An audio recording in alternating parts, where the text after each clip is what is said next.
Hi, everybody. Dan Illman, Mike Beer, the DRF race of the day for Sunday, September the 13th, race number 10 at Kentucky Downs. Let's throw up the field for the $400,000 Untapable Stakes. Two-year-old fillies going 6.5 furlongs. Download those free Formulator past performances for this race on the Race of the Day event page at DRF.com. Lots of pedigree and trainer info for these lightly raced horses. Access those PPs. Handicap along with us. It's a big field, Mike. You've got a lot of recent maiden winners. You've got a few horses switching surfaces, but there is not a dearth of talent. These are some good and promising juvenile fillies. I agree. A lot of these fillies looked awful good. Most of them only have one start, Dan, but they've all several of them looked really good first time out. So we'll see. They all have a lot to prove still, and most of them are stepping up off of maiden wins. But you're right. There's some talent in this race. As you would expect from a big field of inexperienced two-year-old fillies, we're expecting some pace on. We throw up the Timeform US pace projector, red bar fast pace scenario. Red Ghost, who is highly touted before her career debut for Wesley Ward and did not disappoint even when the race was washed off the turf. She's fast, expected to make the lead. That Lady Edith, the number 8, though, she's no slouch from a pace standpoint either. She showed some gas at Ellis Park in her debut. Yeah, she did. We'll see how this all plays out. I think a lot of horses are going to be looking to get forward in this race. You always sort of expect the Wesley Ward two-year-olds to have speed, and I won't be surprised if Red Ghost is on the lead again.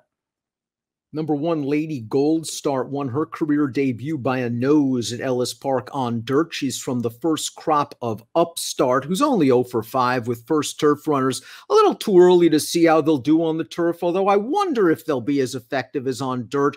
His sire, Flatter, a better dirt sire than a turf one. The Dam, though, was a Grade 3 stakes winner on synthetic at 2. She's foaled 2 turf runners without success. Lady Gold Start did some good things in that debut. Surface switch down towards the inside in a race with other paces. Oh, I want to take a wait-and-see approach right now. I agree. I liked her debut quite a bit. I thought she looked really good in that race. I don't know how much I want the Upstarts on turf, though, especially against a field like this one. Taylor's Tourist, the number 2, won her debut by almost 10 lengths, going 5.5 furlongs. Now, that's no easy feat. It was at Evangeline. She's a daughter of midshipman who does well with first turf runners, 14% winners. The Dam was 0 for 1 on the turf. This is the first foal of hers to try the turf. Listen, I can't knock her debut. She won by the length of the stretch. It's a completely different world, though, facing these horses on a different surface. Yeah, we'll see what she does. I will say, though, as opposed to Lady Goldstar on the rail, this filly's by a siren midshipman who I love the midshipmans on turf. So I have no problem with them switching surfaces here. We'll just see how she handles the step up in class, Dan. It's worth noting that she was beaten to the lead in that race, but kept after it, 3 wide all the way, overpowered that field in the stretch, never changed leads, but she did not stop running. She was pretty good first time out.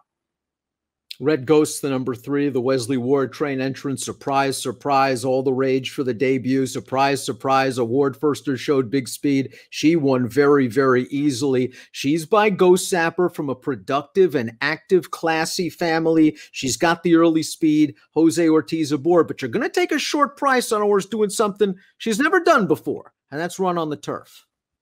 Yeah, we'll see. I mean, obviously, Wesley wanted to run her on turf first time out and got rained off. It didn't matter to Red Ghost. She actually ran really well in that race, Dad, because she showed speed, but there were 2 other horses with speed in that race and really made her run into the turn there to clear them. Once she did, though, she just never looked back and just kept going all through the stretch. I really liked her debut. It doesn't mean I'm going to take a short price on her switching to turf here, but I expect her to run well. Becca's Bouquet, the number 4, uncoupled stablemate of the 2, Taylor's Tourist. Like that she came from off the pace to win her debut. Like that she has 2 races compared to the 1 race that most of the others have. I think that Becca's Bouquet is kind of interesting here. The Dam was a stakes place dirt rider. I'm not worried about her stretching out. I wish there was a little bit more turf pedigree on the top. I'm not sure about the conveyances just yet. Listen, she'll need a buyer boost, but she's going to get the right pace setup. To me, she's the kind of horse that could spice up your exotics, the exactas and triples. Yeah, one of the horses who it feels like isn't going to be bothered if they run away from her early, and she probably won't be bothered by the extra furlong either. We'll just see if she's good enough, Dan. She's going to have to get a lot faster, switching surfaces, and I just didn't see the turf pedigree. Let's watch Michael Maker's number 5, Herald Angel's career debut at Saratoga, going 5.5. She's in the green blinkers on the outside, and she gives an even performance to finish second after chasing a fast pace throughout. Now, Maker's first-time starters, a lot of times they need a race, Mike. Do you agree with that? I do. I mean, you don't love him with first-time starters. I'll say this about Herald Angel. I thought she ran really well in this race and was just very unlucky not to win it. I mean, she was well clear of the rest of that field in there, finishing second. And Irad rated her. She broke fine, and he rated her, took a 3-wide trip, and took a real run at Guardian Moon on the lead in there. It just turns out that Herald Angel bumped into a very well-met horse in Guardian Moon. That horse took a ton of money for a trainer who had a real breakout meet up at Saratoga, and Herald Angel just couldn't get her. But I thought she ran really well, Dan. We'll see what happens. I'll say this. Maker, I don't think the plan was to come right here off of that race. He had her entered 2 more times at Saratoga. She got rained off once. She was on the AE list and didn't get in once. So I don't think he wanted to come right here for this race, but she ran well first time out.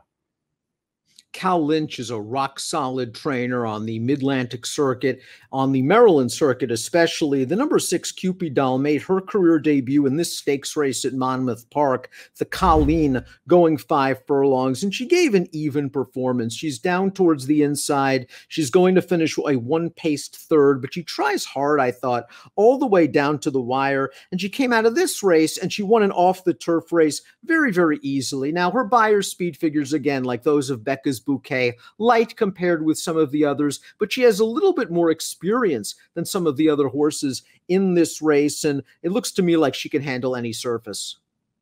Yeah, I agree. I think getting back to turf is going to be fine for her. Listen, she's in a position here where she's going to have to improve to go with these horses. Maybe she can do it. I won't be surprised if she runs a little bit better in here, Dan, but she's going to have to. The number 7, Futsia, was a beaten favorite in her first 2 starts on dirt. Well, it appears she's been waiting for turf her whole career. Let's watch this maiden special weight on August the 15th, going 5 furlongs. She's down on the inside. She takes a good, strong challenge from the 9, Monastella, and she keeps right on going. And right here, she looks like she's in deep trouble, but she really digs in, Mike. She's going to win this race, and it appears she's going the right way with speed. Big step up in class, though. Big step up in class, and it just feels like she might have to work a little harder to make the front this time, Dan. She cleared that field last time, and she did it relatively easily, and then she had to go all in there. You saw how hard she had to work to turn away that challenger in the stretch. She did it. I'll give her credit for that. I think she's going to have to do better.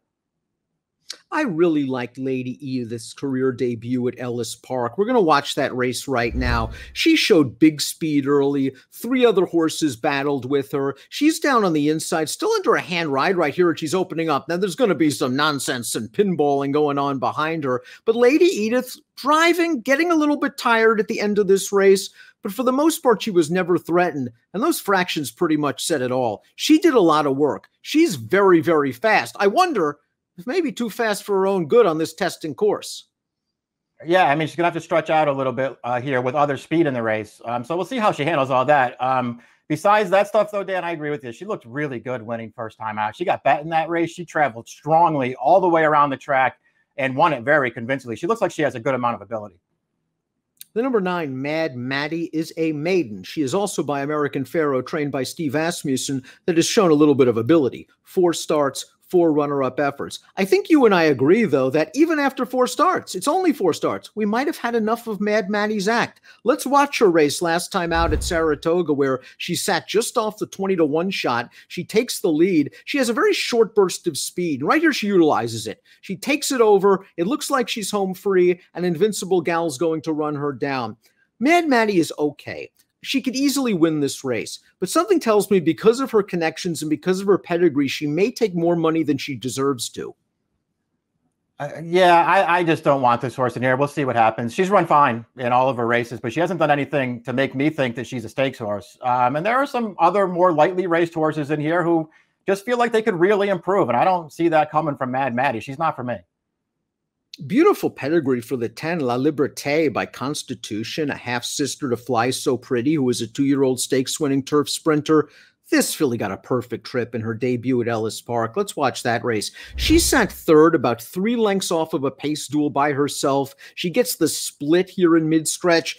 Now she goes by and she finishes it off very, very nicely. 71 Beyer speed figure, one of the strongest, if not the strongest in this race. Good rating speed, good outside stalking post position, but she did get a really nice trip in that race. She did, but she did the right thing with that trip too, Dan. She buried that field, and she just had enough speed to sit right up close in there and was just very comfortable doing it too, Dan. I mean, you know, just in hand. She didn't get pulley, anything. Very professional. I liked everything about her debut. I think she's going to be tough right back. Emro on the outside showed big speed in this career debut for trainer Brad Cox at Ellis Park. She showed high speed, and she is in a battle here turning into the stretch. She's down on the inside in the red cap. Agag, who came back to win her next start, just couldn't go with her the last eighth of a mile. I like the extension Emro is showing in this last 70 yards or so. She had a good finish in here, but she had a good finish off a slow pace, Dan. They walked on the early lead in that race for 5.5 furlongs. I think it really helped Emro's performance. She's like a very good trainer in here, stepping up into a stakes race. Maybe she just has a lot of ability. I didn't like her debut as much as some of the others, though. Let's take a look at our top picks for the Sunday DRF race of the day. You're going with Herald Angel, who caught that live horse Guardian Moon at Saratoga first time out. You have to respect Michael Maker. This is a filly that just is screaming upside for me, and she's 12-1 on the morning line. Yeah, I knew she'd be a good price, and I really did like her debut. I've been waiting for her to run back since that first start. Listen, I don't know if I want to bet her in a race like this. I certainly thought she might come back in an easier spot. But I thought she ran really well first time out. She's going to be a price. I like her, and I like the 10. Have no problem with Lady Edith, either of your horse. I felt like the 8 and the 10 were the two most logical horses. I just want to try this horse. I liked her debut a lot.